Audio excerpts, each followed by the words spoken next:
Hi, Carl from GlassCast, here to take you through our step-by-step instructions on how to create your own resin countertop using one of our GlassCast Countertop kits. You can also follow these instructions if you're not using one of our pre-made kits and instead coming up with your own unique combination of colours and pigments from the extensive range that we have. In this video, I'm going to be showing you absolutely everything you're going to need to know to successfully transform your uninspiring laminate like this, or even if you're coating over MDF or unfinished plywood, into stunning, glossy, hygienic counters with incredible appearances, ranging from convincing marble or granite through to just about any combination of colours and effects you can imagine. Each of our countertop kits is already accompanied by its own video guide, which is going to show you exactly how to mix and blend the colours to achieve that particular look, including cosmic black granite and rose quartz. And so the purpose of this video is to cover everything else, such as planning the job, preparing your surfaces, masking off your work area, mixing and pigmenting your resin, and how to achieve perfect continuous effects over those rolled edges. And finally, I'll show you how to flatten and polish any drips or marks if they happen. Throughout this demonstration, I'm going to be using the Carrera White Marble Kit. But to see what other kits we do, head on over to glasscastresin.com and check them out. Also, throughout this demonstration, I'm going to be using the Countertop Ancillaries Kit. That is a great value and an easy way to get all of the other materials and accessories that you'll need for the job. Unfortunately, one thing we don't provide in the ancillary kit is a hairdryer. So you're going to want to get one of these as it's an essential part in our marbling process. But as you can see, I've got quite a bit of resin from the hundreds of countertops I've worked on. It is a possibility that you'll get a bit of resin on there, so I wouldn't recommend using anything too fancy. Right, let's get started. First step is planning your job. To begin with, I'm going to show you how to work out the area of your worktop. Now, if you're working on an L shape like this, I find it easier to divide this up into sections. So here I've got a little sketch of my work area, and I'll just show you how I do that. So I've divided my countertop down this line here, and if we just look at this area, I've got a length of 1.2 by 0.6. That gives me an area of 0.72. And then if we look at this side, I've got a length of 1.9 by 0.6, and that gives me an area of 1.14. Adding these together, that gives me a total area of 1.86 square meters. Our kits are available in sizes of 2 and 6 square meters, and as we're coming in at 1.86, a 2 square meter kit is going to be more than enough, especially as I haven't taken anything off for where the sink goes. No matter how big your kitchen is, when it comes to doing the main pour, we always recommend that you work on no larger area than 2 square meters in one go. Now this is just to ensure that you don't run out of work time and you don't run the risk of resin going off in the pot. Another great way to save precious time is to plan out where some of the various details are going to go in your effect. We now know how much resin we're going to use and we have a rough idea of the design layout, so let's crack on with preparing the work area. First thing we're going to do is remove this sink. So as we don't want any resin falling down into our cupboards, we're just going to block the hole up with a bit of cardboard. So the next thing I'm going to do is scratch up the surface to give it a really good key. Now as the laminate is quite hard, we recommend using a 120 grit paper, and if you've got the ancillary kit, that's included in there. If it is laminate worktops like these that you're preparing, then you really need to use some elbow grease here. Laminate is quite tough, and so we want to make sure that these surfaces are keyed properly. If you've got access to a power sander, then by all means use it. It will certainly make light work of this stage. By the time you're done, you should be able to see consistent, visible scuffs all over the surface of your worktops, including right into the corners and all the way down that front edge. Once you're happy you've done this, give the whole area a really good wipe down to remove any dust. One place we don't want to get any resin is on the cupboards or the walls, so we're just going to cover that up with some masking film. This is another product that's included in the ancillaries kit and is such handy stuff. This type of film is often used by painters but is just perfect for this job. Of course, if you're not using the ancillaries kit, then any other type of plastic film or even cut up carrier bags could be used here. Where I've applied the film to protect the tiles on the back and sides, I'm intentionally cutting it a bit short. Likewise, the masking tape I'm using to hold the film in place is also positioned a bit higher than you might expect. This is because I then apply a second band of tape that will properly mask this back edge off. I can then remove this tape without having to remove the rest of the masking film. What I'm doing here is just putting a piece of tape on the underside of the counter. Now this is going to prevent any drips from rolling back and dripping onto your cupboard doors. If we just take a closer look, you can see what I'm doing here. You want to get the masking tape to make a good seal from the underside of the countertop down to the top of the doors. But make sure you position the tape with a bit of a gap from the front edge. Then later on we can peel this tape away and leave the doors still protected. With our work area prepared, we're now ready to start mixing some resin. But before I do, I just want to cover some basic safety information. GlassCast Free contains no solvent or VOCs and has next to no odour. However, in common with all epoxies, it's essential that you have adequate ventilation, which I most certainly have in this studio. If you don't have adequate ventilation in your work area, then you should wear a vapour mask. And it goes without saying that gloves and eye protection is essential throughout the process. Okay, back to the resin. If you're using one of our countertop kits, then you'll have one of these, the kit's colour card. These cards break down exactly how much resin, hardener and pigment you'll need for each stage of the process and for different size worktops. Depending on the kit that you have or the colour scheme that you're trying to achieve, this is the part in the video where things will start to vary slightly. For example, our jaded copper kit uses a patchy dark and light green primer coat, whereas the Carrera white kit that I'm demonstrating with today uses a solid white primer coat. And so for this next section, you'll want to follow the colour and technique advice that are in the tutorial video and the colour card that are specific to your kit. Because it's easier to weigh out smaller quantities of pigment and sub-batches of resin, the colour card uses weight measurements throughout. This makes life real easy and you don't have to work anything out. You just read the measurements off the card for the size of the countertop you're working on. So, beginning with the primer coat, I can see here how much resin, hardener and super white pigment I need for a 2 square metre countertop. I'll use a set of digital scales and start weighing these out. Make sure you've started off by zeroing off the weight of the container. We'll begin by weighing in the GlassCast free resin, which you can see is quite thick, especially compared to some of our other GlassCast resins. I then zero off the scales again before weighing in the hardener. Not that there's any real time concern when applying the primer coat, but it's worth pointing out that resin does begin to cure the moment you do add the hardener, so this wouldn't be the moment to make a cup of tea. Now I'll add the pigment. All of our countertop kits use a very heavily pigmented primer coat in order to block out any colours or patterns that you might already have in your existing countertops. And it's also really important to make sure that the pigment is thoroughly mixed into the resin. Keep turning the container, scraping the sides and the bottom and the stick. After mixing for several minutes, it's best practice when working with epoxy to do what we call double potting. So we'll just transfer this already mixed resin into a fresh pot and mix again. When double potting, it is okay to scrape the resin out of the first bucket, but make sure anything that you do scrape goes into the middle of your new bucket. Using this process ensures that it's almost impossible to end up with sticky patches or streaks caused by any unmixed resin that may collect in the corners and the bottom of the mixing bucket. The easiest way to get the primer coat onto your surfaces is to pour it all over your countertop and spread it around with the brush. There is nothing fancy about the technique needed here. It's just a case of applying the primer coat evenly all over the whole countertop. And you can see just how well this heavily pigmented resin blocks out any colours or patterns from the original worktop. Although this demonstration kitchen has a conventional laminate worktop, because the GlassCast countertop process uses epoxy resin as the primer coat, this exact same process can be applied directly onto just about any material, including virgin MDF or plywood. This can be really helpful and money saving if you want to make unusual size or shape countertops for a kitchen, shop or bar. If you do use ply or MDF as a starting point, this epoxy primer coat will soak into the wood, making it non-porous and much stronger. See our resin countertop handbook for some extra tips when applying to porous substrates. Make sure you've covered the whole countertop, including all the way over the front edges, and the aim is to leave the primer coat as smooth and even as possible. With the primer coat down, there's a couple of things I'm going to do next, and the first is I'm going to keep an eye on this leading edge over the next couple of hours, and if any drips like this form, I'm just going to take the brush and we're going to wipe them away like so. The next thing I'm going to do is remove the tape on the back edge there. By doing it now before the resin has had a chance to cure, it's going to be real easy and it's going to leave us with a nice crisp edge.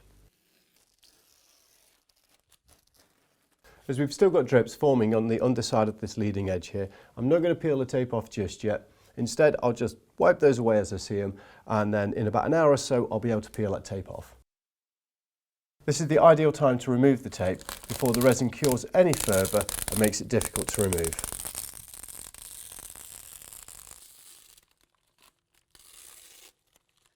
We now need to leave the primer coat to cure before we can move on to the next stage. Depending on the temperature in your workspace, this will probably take around 12 hours, but I'll show you how to check that it's ready when we come back. We've left the primer coat to cure overnight, and as you can see, it's pretty hard. Now this is exactly what we want to see before we move on to the next stage, because we'll be keying this with an abrasive paper and sticking tape to the front edge here. Whenever you're checking resin, always use the gloved finger just in case it's not cured. So what we want to see is for the resin to feel pretty solid, and as you can see, there's no tackiness and I can't make a mark in the resin. So I know it will sand properly without clogging the paper. Also, there's no danger of the resin coming off this edge when the tape is removed. There's no maximum time to wait at this stage, so if you're in any doubt, just wait a bit longer. I'm really happy that this primer coat is ready to go, so I'm going to crack on with giving the surface a good key to ensure that the main pour bonds to it really well. For this, I'm going to use the same 120 grit paper we used to key the laminate earlier. When we did key the laminate earlier, I mentioned a power sander could be used to make lighter work of the job. But when it comes to keying the primer coat, I'd recommend doing it by hand rather than using a DA or any other type of sander if you have one. This is to avoid the risk of accidentally sanding away too much of the primer coat and having the original laminate show through. This is particularly easy to do on areas like the rolled front edge. So if you find that you've got some drips that have still formed underneath your front edge here, we're just going to need to flat these down, and that will prevent any larger drips forming in later pours. And you might be able to see that we've just got this little bit of a ridge formed here. So we're going to take a wooden block, wrap some of the paper around it, and again, we're going to flatten that down, and this is just going to prevent any resin accumulating over the front edge. Use a dry microfiber cloth to remove any dust, or if you've got a brush nozzle for your vacuum cleaner, that'll also do the trick. We'll now replace the tape on the back and the bottom edge. Replacing the tape between the primer coat and the main pour in this way ensures we don't ever need to let any of this really tough resin cure on the tape. Before we get on with the main pour, the last bit of prep is to create a barrier along this front rolled edge of the worktop. The purpose of this tape is to act like a sort of dam, which will hold a small amount of resin just here on the radius and between the tape. We'll then carefully time when we peel this tape off, and when we do peel it off, the resin will continue to roll over this front edge and continue that effect perfectly. The technique is to position the tape so that it sticks right up, not following the radius on the front edge, and about 5 mm higher than the worktop itself. We've experimented with many types of tape to use as this barrier, and always come back to using conventional masking tape. It's easy to apply and peels off cleanly, but what you do need to do is double it up like I'm doing here. This gives it some extra strength and makes sure that it holds the resin back securely. We're now ready to do the main pour on these worktops, but as I mentioned earlier in the video, I'm not going to be focusing too much on the blending techniques and colours for the particular effect, as each countertop kit has its own video for that. Instead, I'll be covering the correct techniques for mixing and pigmenting your resin, and in particular how to manage your time to ensure that resin doesn't go off in your pots. Epoxy resins start curing as soon as you add the hardener, and with GlassCast free in a room temperature of 20 degrees C, there's a pot life of 30 minutes, so that means we have to get all the resin onto the countertops within that time. So it's important that we get everything ready before we start mixing any resin. So I have 3 small mixing cups and the shimmer powders that I'll use to make up the shades and accents for this effect, larger quantities of pigments for the base mix, 2 more clean buckets so I can double pot the main mix, a mixing stick and the GlassCast free resin and hardener. Following the colour card for all of the steps and measurements, I'll start by weighing out just the resin side of this base mix. Next, I'll add the Arctic Pearl shimmer powder and the super white pigment, but these pigments will vary of course depending on the kit that you're using. Although these pigments are totally non-toxic, I'd recommend wearing a mask when adding and mixing the shimmer powders. They're so light that you'll inevitably find that they'll float around in the air when you start mixing them. Using a sturdy mixing stick, I'll thoroughly mix these pigments into the resin. When you're mixing shimmer powders in, it's best to start with a slow, careful folding action, just until the powder is taken down into the resin. The Carrera white colour card tells me that I need to separate some of this base mix to create my various tints and shades for the effects. But before I do this, I'll add the hardener. Now, as this is the point where the clock will start ticking on the resin, I'll set myself a timer on the phone. Although 30 minutes is plenty of time to mix and pour the resin, this will really help you to not lose track.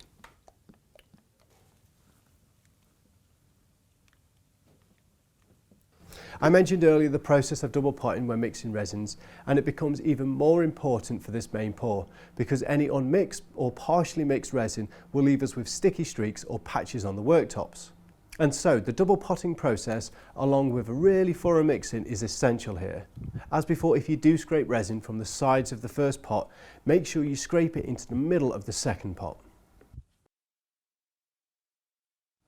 I'm now following the instructions from the video and colour card for the Carrera white, which tells me to use some of this base mix to make the shades and accent colours for this effect. These are lighter and darker grey shades, and the last one is a bronze accent. Checking my timer, I've now got 20 minutes left to get these colours onto the worktop, but the sooner the better, so let's get cracking.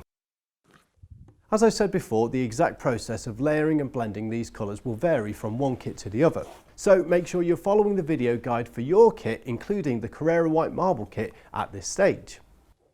At this point, I'm only really concerned with getting the resin onto the counter, and so it's not the time yet for proper blending work. But depending on the effect you're doing, it may call for some blending or disturbing of tints before further base mix is added. This can help create wider, softer areas of colour that appear to be buried further down, giving the counter additional depth. If the effect you're doing involves drizzling lighter and darker shades or accents to create veins like this, then it's a really good idea to start the drizzle off the edge of the countertop and then bring it across. Although this does make it very important to have protected your floor first, it will mean that you don't have to get heavy splodges of these tints at the edges of your counter. I've now got pretty much all of the resin that I wanted to use out of the pots and onto the countertops. And checking on my timer, I could have used another 5 minutes if I'd needed to. At this stage, it's very likely that you'll have some excess resin still in the pots for your tints and accents. This is because we only need smaller amounts than is practical to mix. Also, it gives you the option to go bolder with your effects if you so choose. As we know that resin cures quicker in the pots, one thing that I like to do is get small amounts of it out onto an additional surface. This can act like a sort of painter's palette that I can keep coming back to if I find that I want to add more of these colours in, without worrying about them going off in the pot. After doing so, if you're left with smaller quantities in the pot like this, then that's perfectly fine. But if any of your pots are more than about a quarter full, then you should pop them outside just in case they start overheating. While the resin on these countertops is in no danger of snap curing like it is in the pots, it is still gradually curing. So we should get to work with the hairdryer and blend these effects while the resin is still fluid. The hairdryer really is a versatile tool when it comes to developing these effects. It can be used quite forcefully to really mix and blend the colours, creating softer blends, or it can be used carefully to steer and direct thinner and more precise details like more distinct veins. It's important though to always run the hairdryer on its lowest heat setting, and a lot of the time I'll use the cold trigger for no heat at all. This avoids putting excess heat into the resin, which would speed up the cure and reduce my working time. Although the timings are a bit less critical now, you should still keep an eye on the time and aim to stop working on the resin within an hour of when it was first mixed. If you've watched tutorials on other resin countertop products, then you may have seen all manner of different things being used to try and create the colours and effects. Things like spraying solvent paints into the resin, adding alcohol, or even adding silicone oil. But as you can see here, our process is simpler and much cleaner, using only the GlassCast free epoxy, pure pigments, some clever layering and a hairdryer to create these amazing effects. This is because GlassCast Free has special additives which expel trapped air, and it also means the resin cures with a perfectly flat, smooth surface finish. This is something that most epoxies don't do, and why you'll often see alcohol being sprayed onto the surface or a blowtorch being used to try and improve the surface finish of those resins.